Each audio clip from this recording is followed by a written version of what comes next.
Cutting short a family holiday in Japan to fly a specific airline is a questionable decision. Are you serious? But when this award seat popped up, that's exactly what I did. This is Starlux, the Taiwanese airline that went from 0 to 5-star rating faster than any airline in history. And with their first Australian route landing soon, I wanted to find out if the airline delivers on its high praise.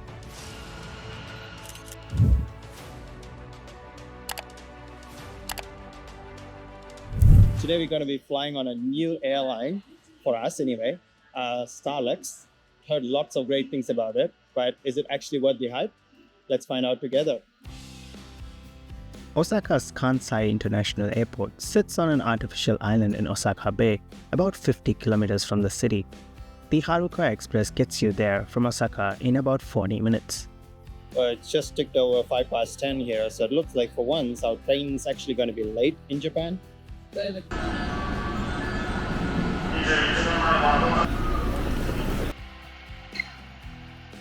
you believe we are actually like on top of the sea right now on an artificial island? It doesn't feel like it. Japan is a huge market for Starlux. The airline flies to 12 destinations across the country.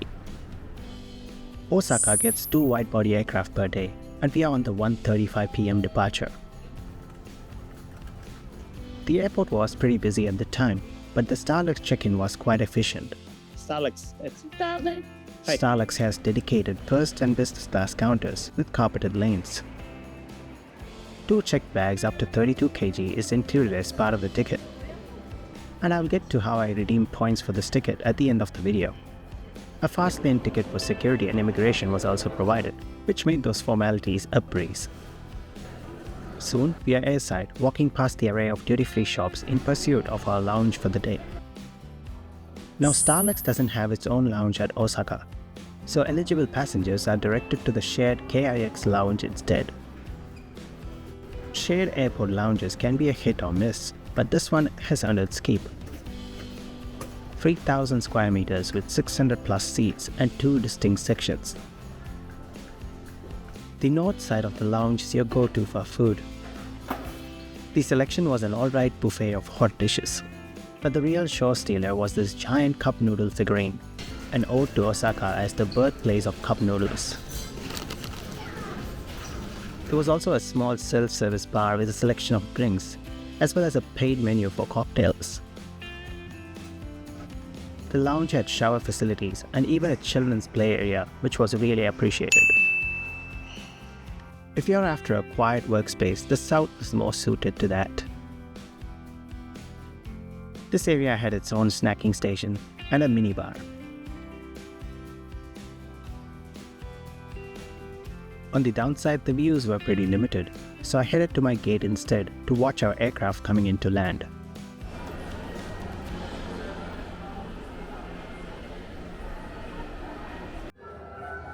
Here's a closer look at our aircraft taking us to Taipei today. There was a slight delay in boarding due to the late arrival of our aircraft, but soon we were on our way. Starlux has 6 Airbus A330neo aircraft in its fleet. These are run in a 2-class configuration with 28 seats in business class and 269 seats in economy.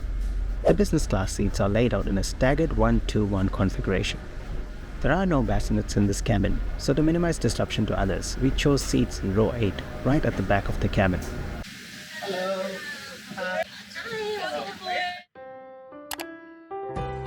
Today's aircraft was less than 3 weeks old, and you could tell, not a scuff, not a mark, that new plane smell. Starlux uses the saffron Sky Lounge core seat. In fact, they are the launch customer for this product. BMW DesignWorks did the interior styling, and it shows, with its charcoal shells, gold trim, and warm wooden tones. This flight is just over 2 hours in length, so understandably, the amenities were limited to a pillow, blanket, and a bag with slippers. A mini amenity kit, nothing fancy, maybe the bag itself, but that's it. Paper menus were provided, which we'll take a look at later. On the specs front, the seat is 20 inches wide with 44 inches of pitch, converting to a fully flat bed. This is in line with other A330neo regional business class products out there. However, the footwell does feel a bit narrow. On a flight under 5 hours, which is the longest that this aircraft flies for, at least right now, it is a non-issue. Storage-wise, there is a big cabinet in the side console, and this is where you would find the Starlux branded headphones. The seat comes with modern amenities, including a large wireless charging pad and both USB-C and USB-A ports. Hello. Thank you. The crew set a positive impression right from the start of the flight. They helped me put away my many items, which I'm thankful for, especially when traveling with a baby. They also confirmed my meal order and took my pre-departure drink order from the menu. Usually you're offered a tray with a couple of options, but the Starlux crew let me pick anything from the extensive menu, and I had to go for this rather mysterious looking blue drink. Starlux has a comical but fun safety video, and this was played as we pushed back from our gate.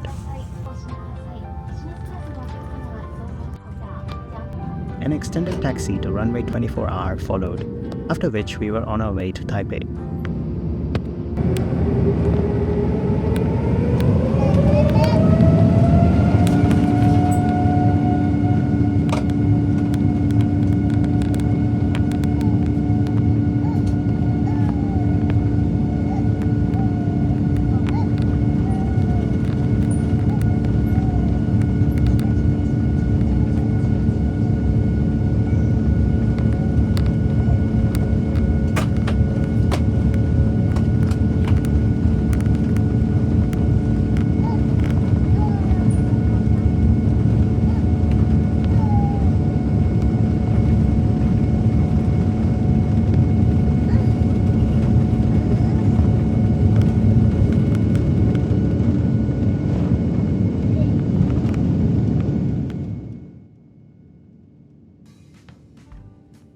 As we climbed out, the entire runway appeared to be floating out there in the middle of the sea. Something genuinely strange but impressive at the same time. Flight time today, 2 hours and 15 minutes. So let's get ourselves up to speed with the menu. The thick booklet consists of 2 options, Asian or International. Here's the full breakdown. Starlux does let you view and pre-select your meals online.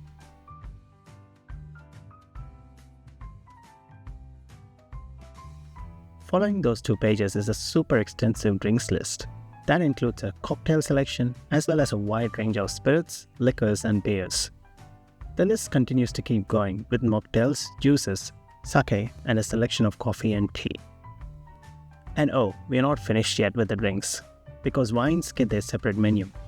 That list consists of a champagne, 2 white wines, 3 reds and a port. This is the most extensive drinks list I've seen for a flight of this length. But just as I had convinced myself of that, Starlux hit me with their trump card, their signature boba tea latte. Now Taiwan is home to bubble tea, so it's only natural that a Taiwanese airline would offer this. I never thought bubble tea at 35,000 feet would make it to my bucket list, but here we are. We took turns with our meals, so while I wait, here's a look at the baby meal that was provided. A couple of purees and some juice, which was thoroughly enjoyed. He also got this Starlux A350 inflatable toy. So it's time for my tray table to come out, and it's a pretty practical setup which can be pushed out of the way if you need to exit the seat. Thank you so much. Thank you. So here's Osaka style chicken sukiyaki. This soup is really hot, so please be careful. As I mentioned before, Starlux lets you choose your meal online before your flight, and I had pre-selected the Asian option for lunch. Alongside the braised chicken and the mushrooms, there was a lacquer bento with a few smaller dishes. There was a bowl for the soup with rice tucked away in its own lidded container. Overall, this was a genuine challenger to some of the best airline meals I've had, both in terms of presentation as well as taste. Dessert came in its own tray, which in itself is unique for a short flight like this. It was a beautiful looking matcha pudding with fresh fruit and a pressed butter sand cookie with Starlux branding. I didn't know this at the time, but this small piece of chocolate turns out to be one of the most sought after chocolates in the world, made from rare porcelana beans.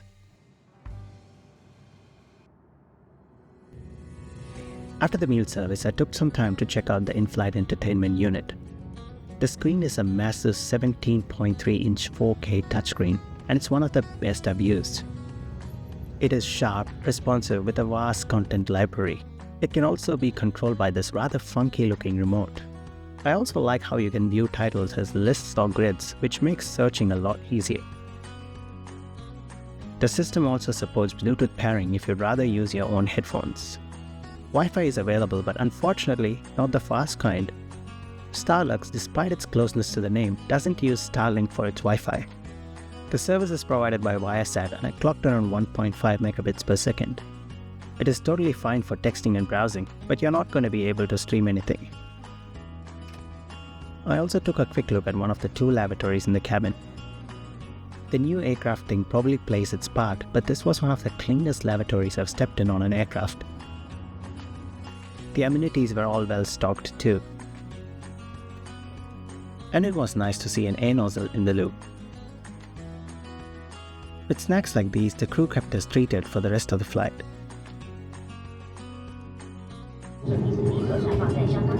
As we began our descent into Taipei, it's time to wrap up this Starlux experience. If I really had to critique something, here are two things. The seat has a narrow footwell and the Wi-Fi won't be streaming anything for you. But apart from that, this is about as close as it gets to a 5-star business class experience. A stunning hard product on a brand new aircraft, and a soft product that felt considered rather than checklisted. Special mention to the crew, who were attentive and warm throughout, checking in regularly without ever feeling scripted. Starlux knows exactly what it wants to be, and for an airline that's only 5 years old, it executes at a level many legacy carriers still haven't figured out. This experience has made me want to fly Starlux again, hopefully out of Taipei, so that I can check out their hub ground experience, and perhaps on that long haul to Sydney next year.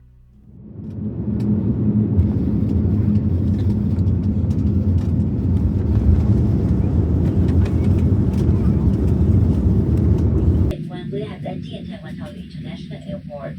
Thank you for flying with Starlux Airlines. It has been our pleasure to serve you today. We hope to see you again soon. Thank you. Before we go, here's a look at how we booked this Starlux ticket. Starlux has a reciprocal partnership with the Osaka Airlines Atmos program.